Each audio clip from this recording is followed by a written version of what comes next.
And I'm very grateful. This year has been so wonderful for me.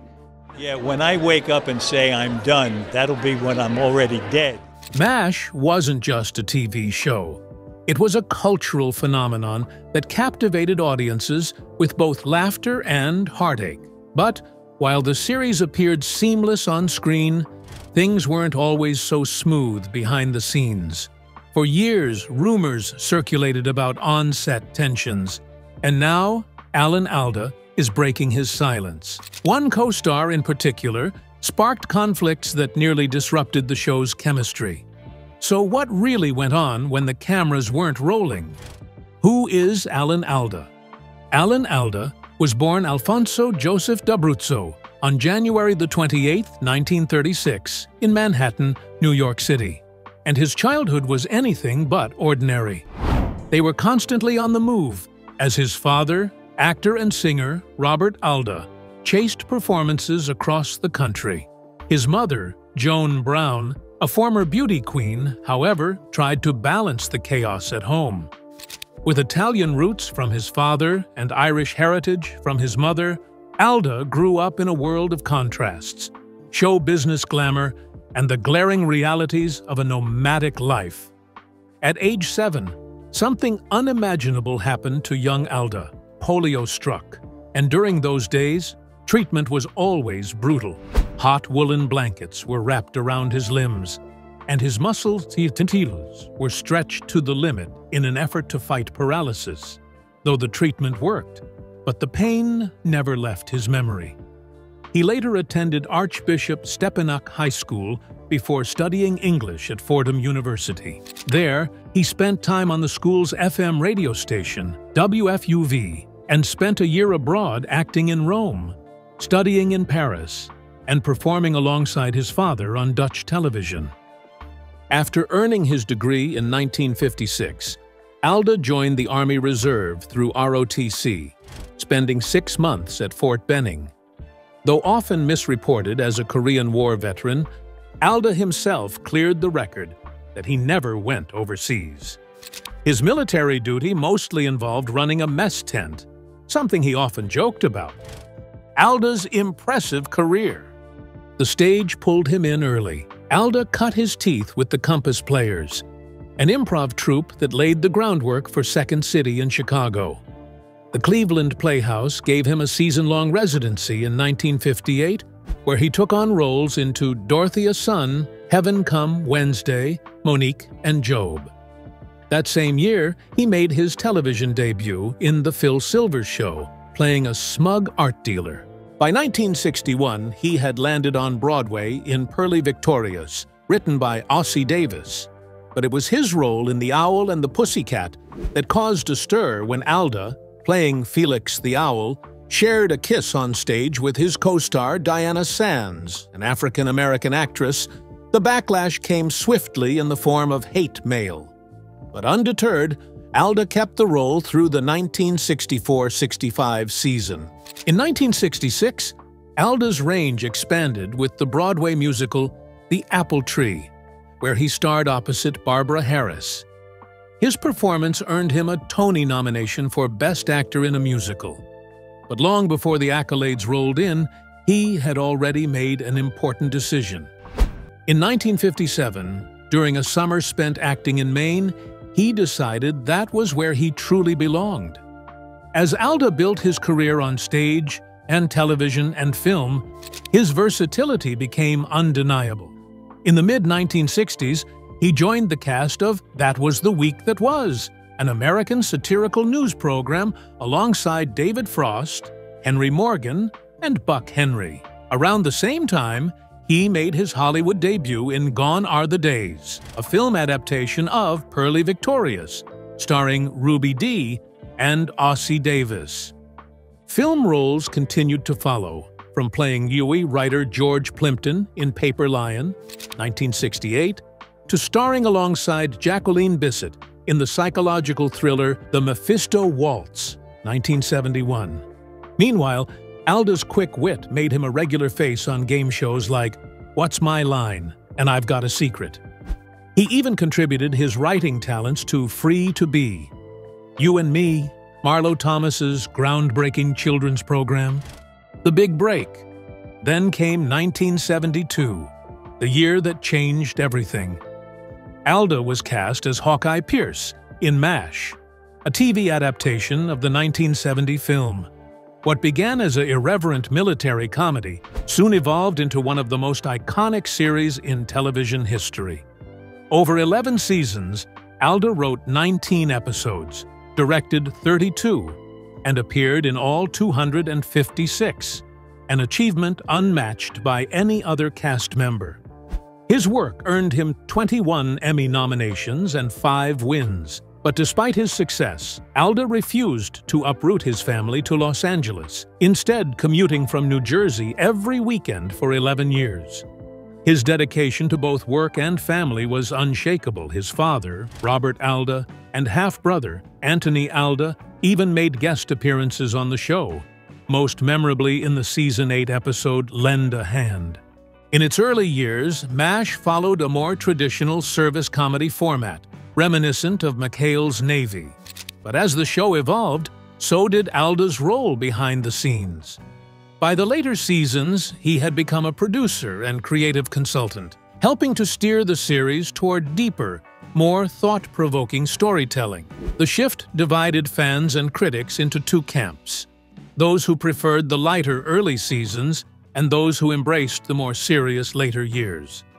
Some credited Alda for this transformation, believing he deliberately infused MASH with political and social commentary.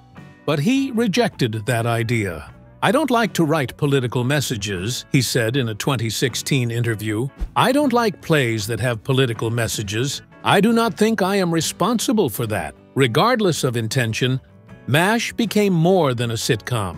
It became a statement, one that resonated with millions.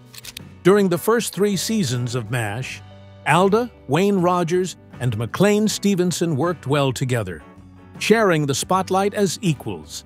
But as Hawkeye became the clear central figure, tensions grew behind the scenes. The bitter legal battle. The legal battle between Woody Allen and Mia Farrow escalated after the allegations surfaced. Farrow retained attorney Alan Dershowitz and proposed settling the matter privately without public disclosure. But Allen rejected this.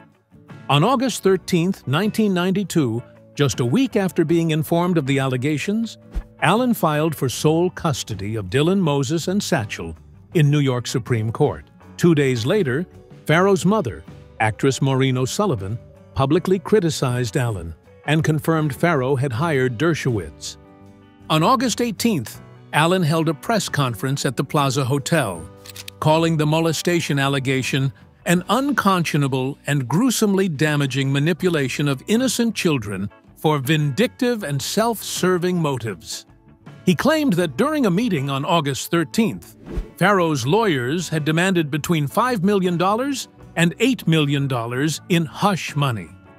Dershowitz denied this, saying that discussions were about converting Allen's monthly child support payments into a lump sum and ensuring minimal contact between Allen and Farrow. Dershowitz insisted that the proposal was separate from any allegations of abuse and was aimed at keeping the matter private and preventing police intervention. By August 20th, Allen's publicist announced that he had passed a lie detector test. The next day, in an interview with Time magazine, Allen dismissed concerns about his relationship with Soon-Yi Previn, calling the nude photographs he had taken of her a lark of a moment, and stating that he did not see a great moral dilemma in dating the adopted daughter of his former partner. During the fall of 1992, Connecticut State Police interviewed Dylan using anatomical dolls.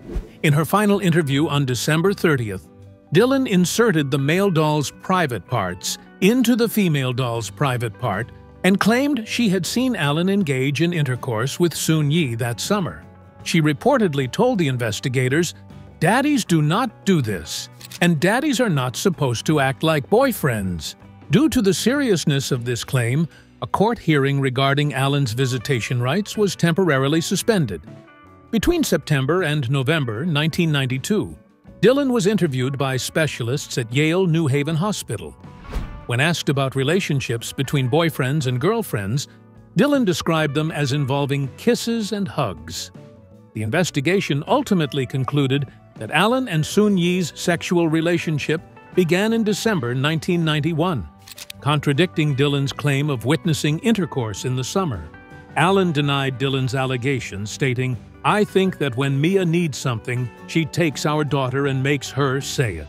Alan and Farrow reached an agreement in which Alan would delay visits with Dylan, and Farrow would provide a therapist for her. The custody hearings began on March 19, 1993, in New York State Supreme Court and ended on May 4th. The court allowed journalists to attend but prohibited television cameras and microphones. During the trial, multiple witnesses provided conflicting testimony. Christy Grotecka, Farrow's babysitter, admitted that she had lost track of Dylan and Alan for about 15-20 minutes on the day in question, but assumed they were outside. Alan claimed he had gone to the bathroom during that time. Sophie Berge, Dylan's French tutor, testified that Dylan was not wearing underwear under her dress that day. Another nanny, Monica Thompson, later stated that she felt pressured by Farrow to support the allegations. She also claimed that Grotecka initially told her she had never lost sight of Dylan for more than 5 minutes and did not recall her being without underwear. Several people, including housekeeper Mavis Smith, psychologist Susan Coates, and therapist Nancy Schultz, expressed doubts about the abuse allegations. Coates testified that Farrow was so enraged when she discovered Alan's relationship with Soon-Yi that she feared for Alan's safety. Schultz had initially been hired to counsel Dylan because she lived in her own fantasy world, and testified that Dylan had become so absorbed in her imagination that it was difficult to separate reality from fantasy. Meanwhile, Alan's lawyers alleged that Farrow's legal team suggested the abuse allegations could go away if Alan agreed to pay around $7 million. Dershowitz denied this, stating that mediation was simply an attempt to reach a fair financial arrangement.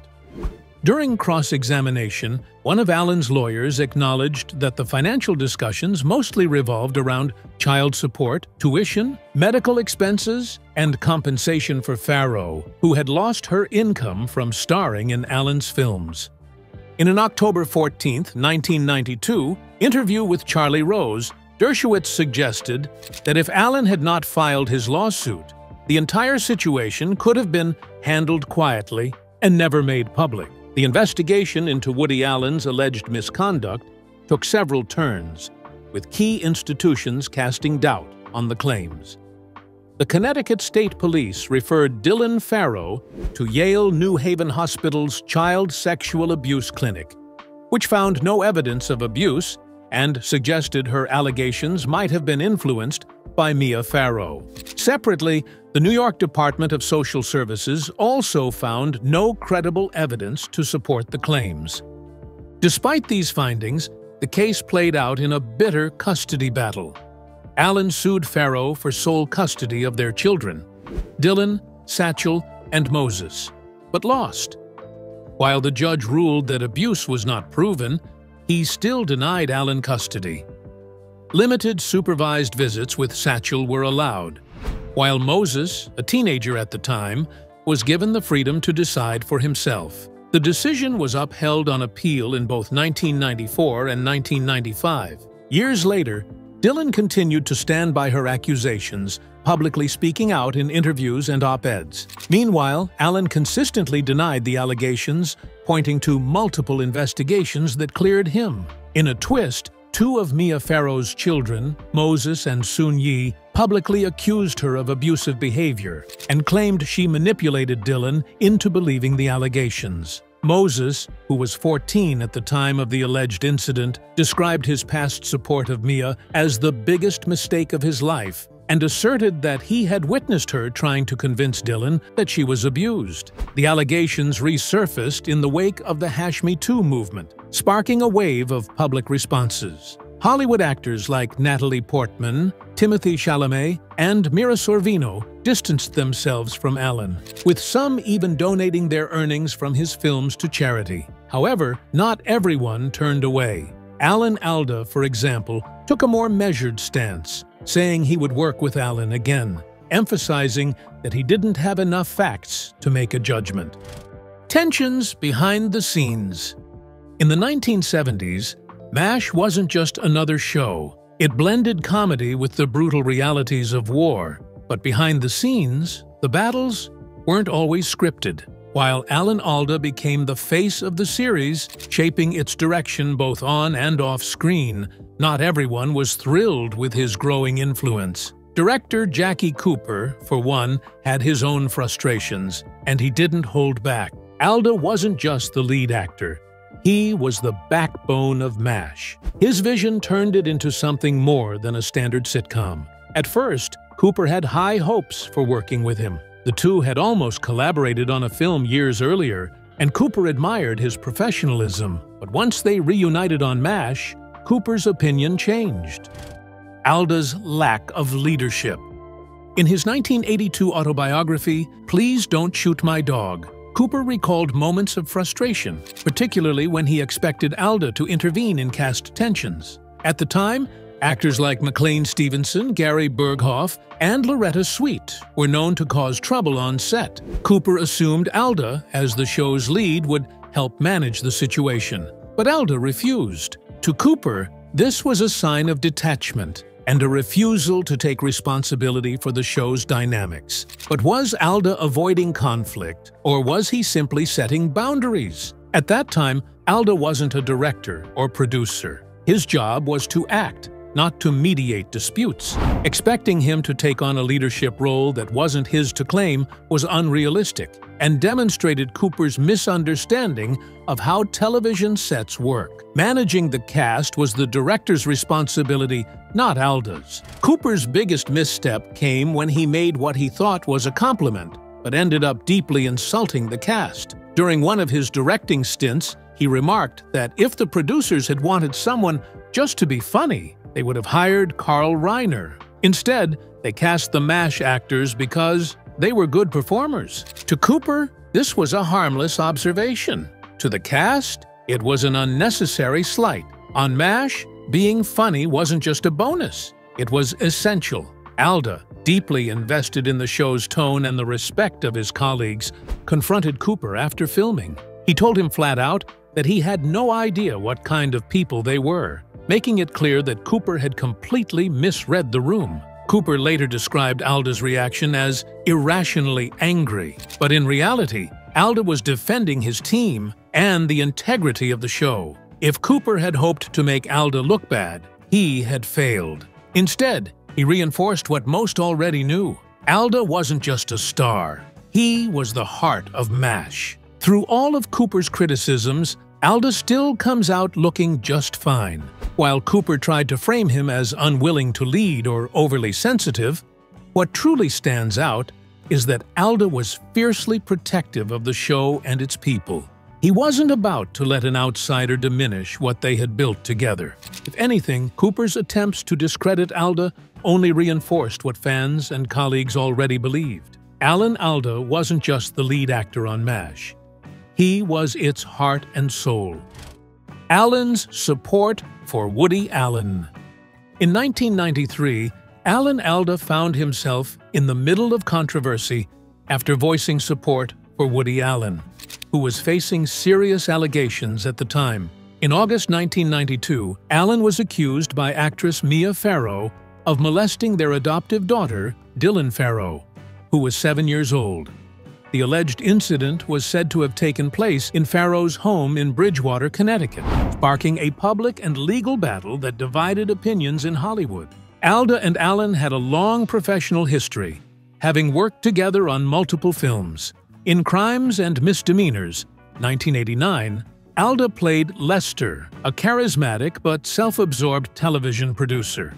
In Manhattan Murder Mystery, 1993, he portrayed Ted, a friend caught up in solving a neighbor's suspicious death. He was also part of the ensemble cast in Everyone Says I Love You, 1996, Allen's musical comedy. Given their collaborations, Alda's decision to stand by Allen did not go unnoticed.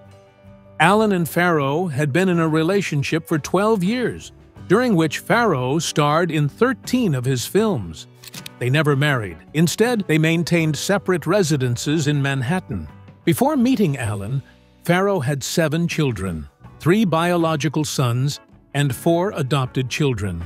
She later adopted Dylan Farrow in 1985, and while Alan was not initially involved, he took on a parental role in her life. The judicial investigation later found that while he was active in Dylan's life, he remained distant from Farrow's other children except for Moses, whom he was described as being cordial toward.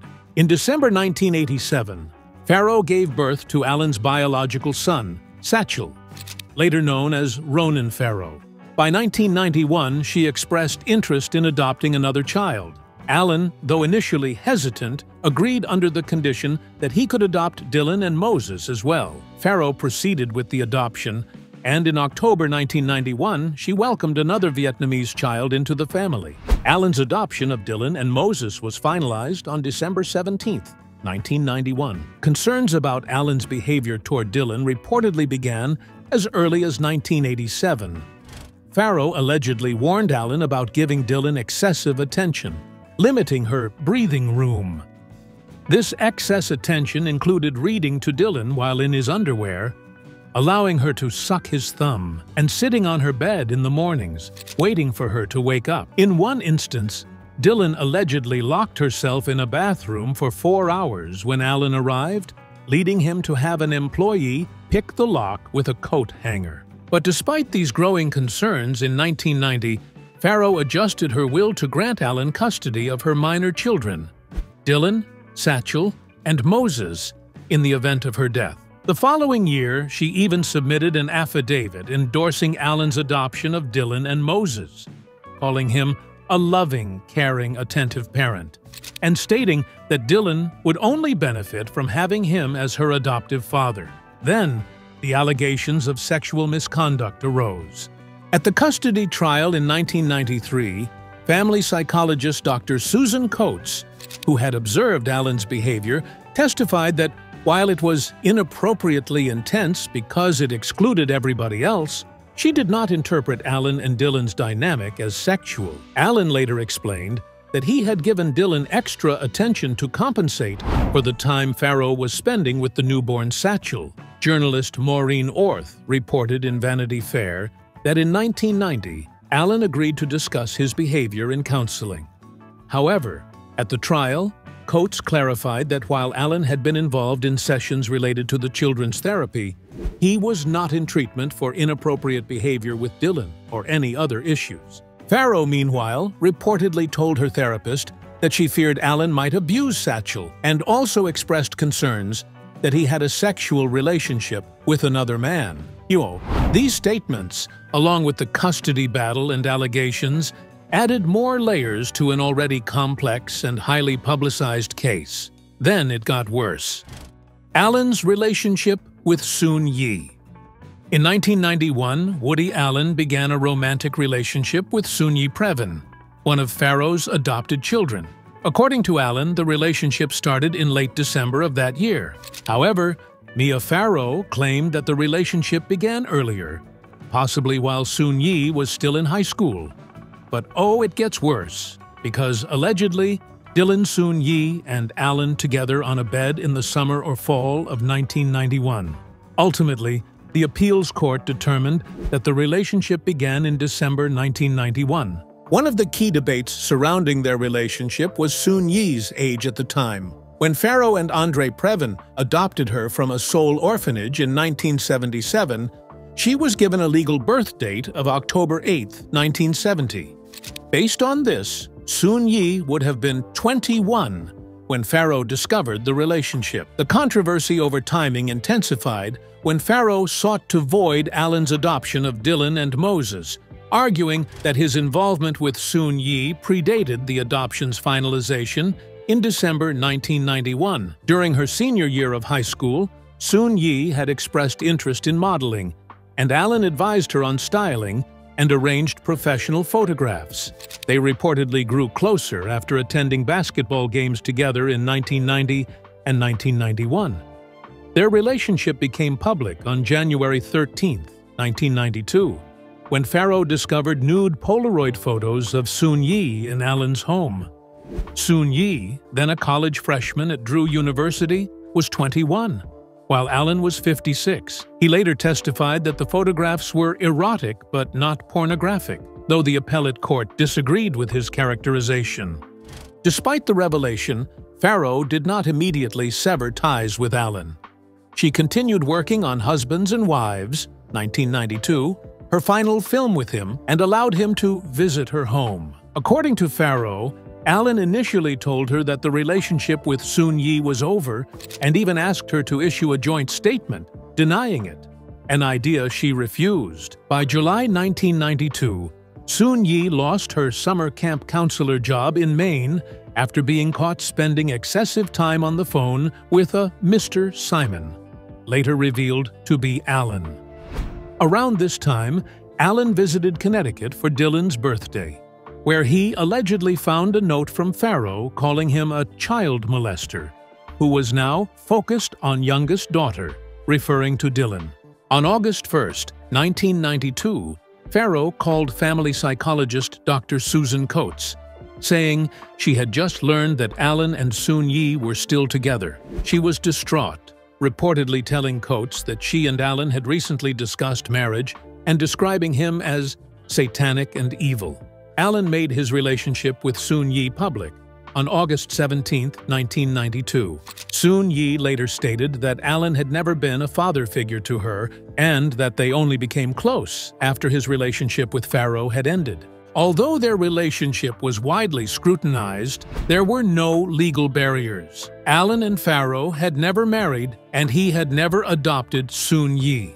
Their relationship continued, and they married in Venice on December 23, 1997. Tensions between Alan Alda and Mike Farrell. On screen, Hawkeye and B.J. quote, "S friendship felt effortless.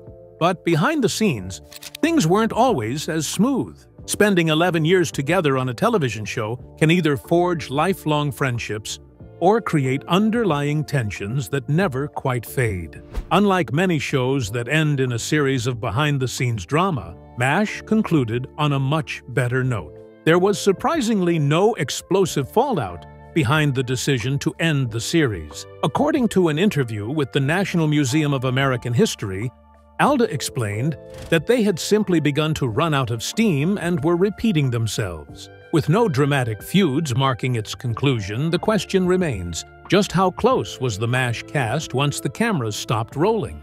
Did the cast of MASH get along? It turns out the camaraderie was real. Alda and co-star Mike Farrell, who joined in Season 3, became incredibly close. Their bond wasn't just built on respect, it was laced with a playful rivalry. In his book, Never Have Your Dog Stuffed, and Other Things I Have Learned, Alda revealed that Farrell had not only replaced Wayne Rogers as his closest confidant, but had also become his personal competitor. They would challenge each other to see who could learn to stand on their hands first. Farrell, who had studied judo in the Army, took the rivalry a step further every time Alda was called to set. Farrell would walk behind him, trying to trip him just for fun. Farrell himself admitted that joining the show was effortless because the cast had such a strong, welcoming dynamic. Jamie Farr described them as the perfect dream cast, as reported by Closer. And even years after the show ended, the love between them never faded. Even after the cameras stopped rolling, MASH wasn't just a show, it was a family. But while things did seem rosy, there was one big argument between Alda and Mike. Though the two were inseparable on MASH because of their chemistry, behind the scenes, their friendship was tested in unexpected ways. One of their biggest clashes came in Season 7 over a script that Farrell believed betrayed everything his character stood for. The episode in question, Preventive Medicine, forced their characters into a morally gray area. The script required Hawkeye and BJ to break their Hippocratic oath by keeping a reckless colonel off the battlefield by any means necessary. But Farrell wasn't having it. He was convinced that BJ would never cross that ethical line, no matter the circumstances.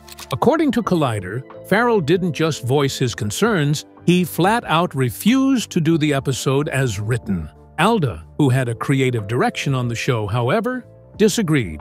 And soon, what started as a creative debate quickly escalated into a full-blown standoff between the two actors. In the end, Farrell won the argument, forcing a rewrite that put Hawkeye and BJ on opposite sides of the ethical dilemma, both on screen and off. Farrell's determination to protect B.J.